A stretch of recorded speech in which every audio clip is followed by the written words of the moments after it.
Senhor Jesus, estou de volta com mais uma reflexão bíblica e desta vez nós vamos tratar sobre um tema atual que nós estamos nesta semana comemorando, muitos estão comemorando, né?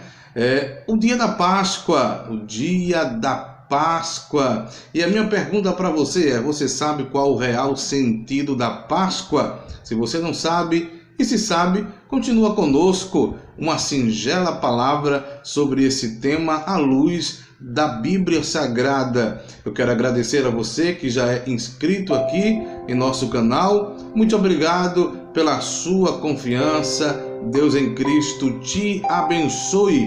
E para dar base ao nosso tema, eu quero convidar você para abrir a sua Bíblia na primeira carta de Paulo aos Coríntios, capítulo de número 5, versículo de número 7.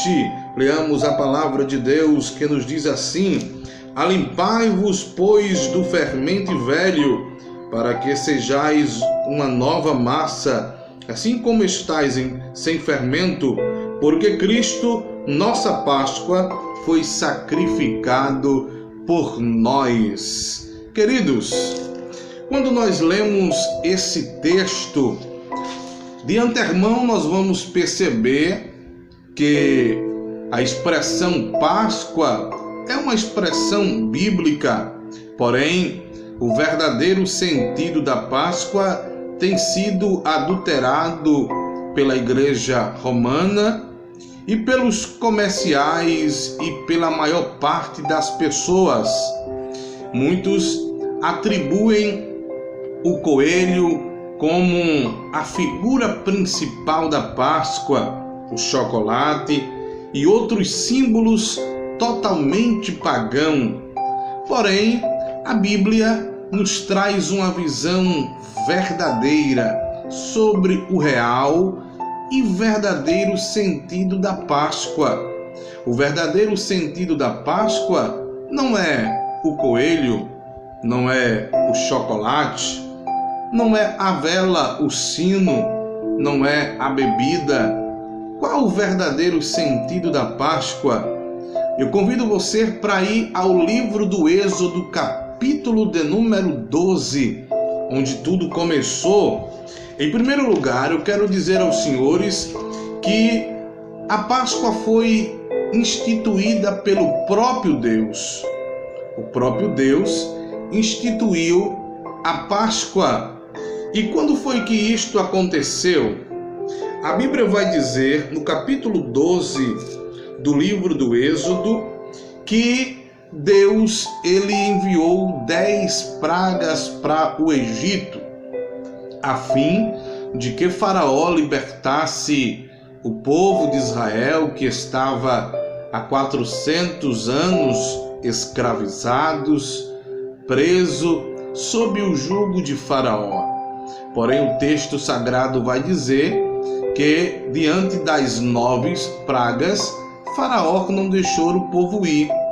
Deus estabelece a 10ª praga, e a 10ª praga era a morte de todos os primogênitos.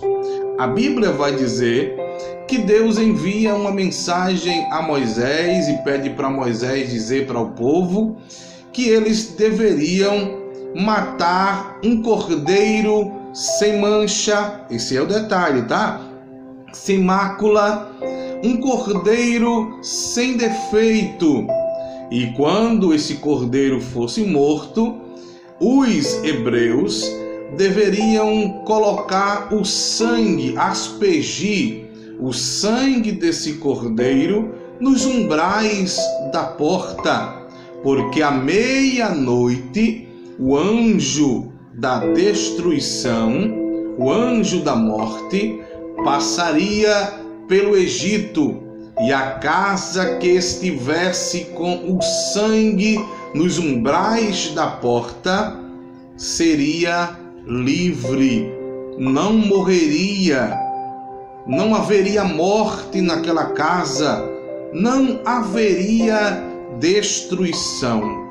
Mas a casa que não tivesse marcas de sangue nos umbrais da porta o seu primogênito seria morto.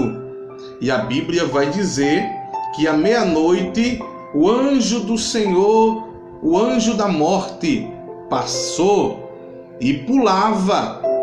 A Bíblia diz: este é o verdadeiro significado da palavra Páscoa, que dentro de uma visão hebraica, a palavra Páscoa significa pessar, que significa passar por cima.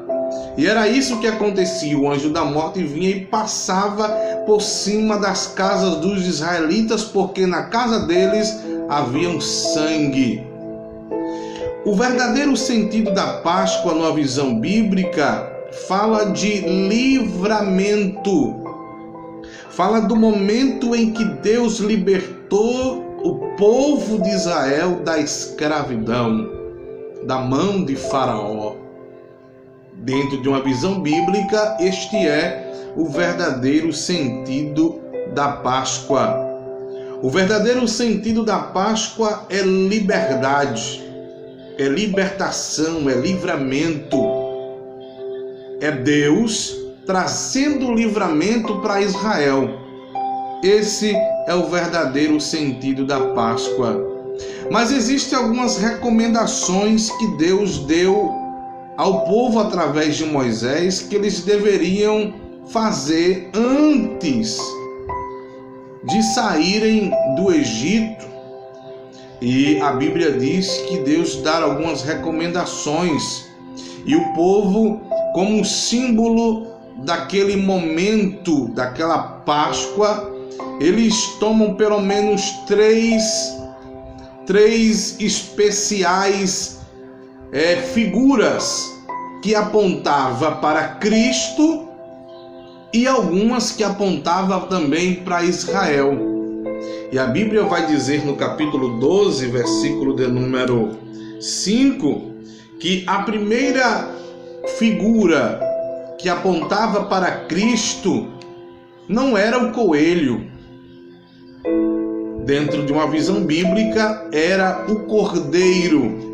E a Bíblia diz assim, o cordeiro, capítulo 12, versículo 5. O cordeiro ou cabrito será sem mácula, um macho de 1 ano, o qual tomareis das ovelhas ou das cabras, e o guardareis até o 14º dia deste mês, e todo o ajuntamento da congregação de Israel o sacrificará à tarde. Então, a primeira figura da Páscoa é o cordeiro. E este cordeiro, ele aponta para Cristo. Cristo é o cordeiro. Se você for ler no Evangelho de João, capítulo de número 1, versículo de número 29.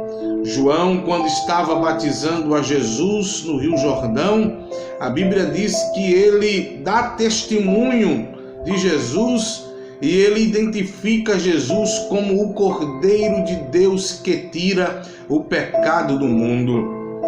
A Bíblia diz em Atos capítulo 8, versículo 35, que Filipe disse ao eunuco, quando este estava lendo o livro do profeta Isaías, capítulo 53, Filipe disse que Jesus era o Cordeiro de Deus. Primeira carta aos Coríntios, capítulo 5, versículo 7, onde lemos, diz que Jesus é o Cordeiro Pascual. 1 Pedro, capítulo 1, versículo 18 a 20, a Bíblia diz que nós fomos remidos pelo sangue de um cordeiro, sem mancha e sem mágoa. A Bíblia ainda diz também em Apocalipse, capítulo 5, versículo 6, que Jesus é apresentado como o cordeiro que foi morto, mas detalhe, que ressuscitou e está vivo para todo sempre.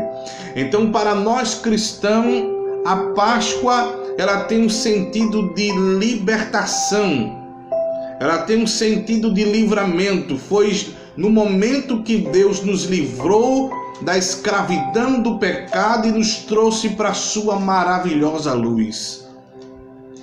Nós cristãos comemoramos a Páscoa agradecendo porque o cordeiro foi morto, mas ele ressuscitou. A morte do cordeiro trouxe vida a todos os homens. Cristo é o cordeiro.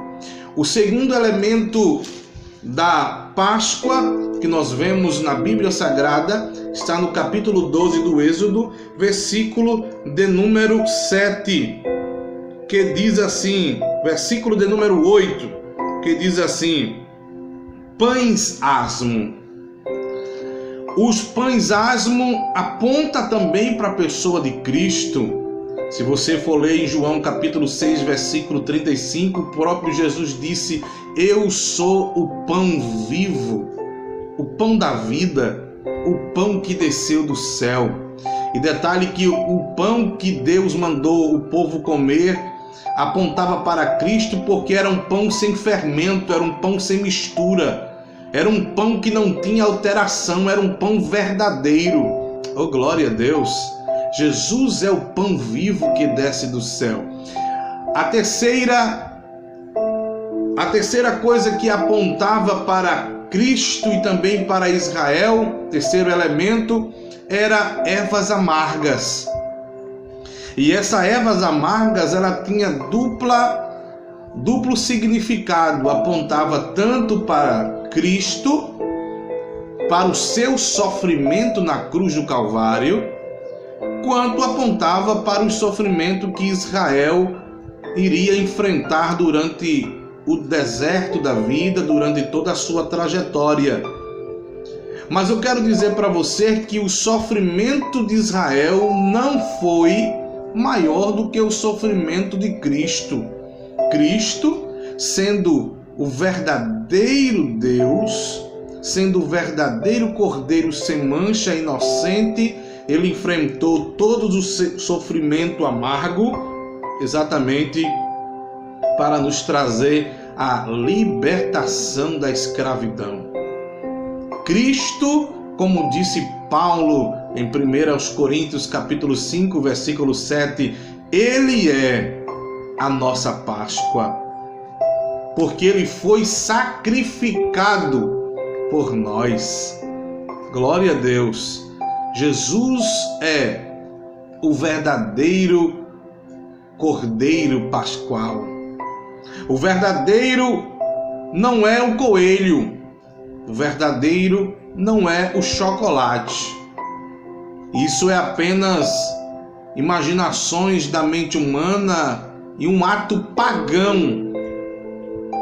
Mas o verdadeiro sentido da Páscoa é Cristo, é livramento, é Deus em nós através de Cristo Cordeiro, trazendo liberdade para todos aqueles que creem.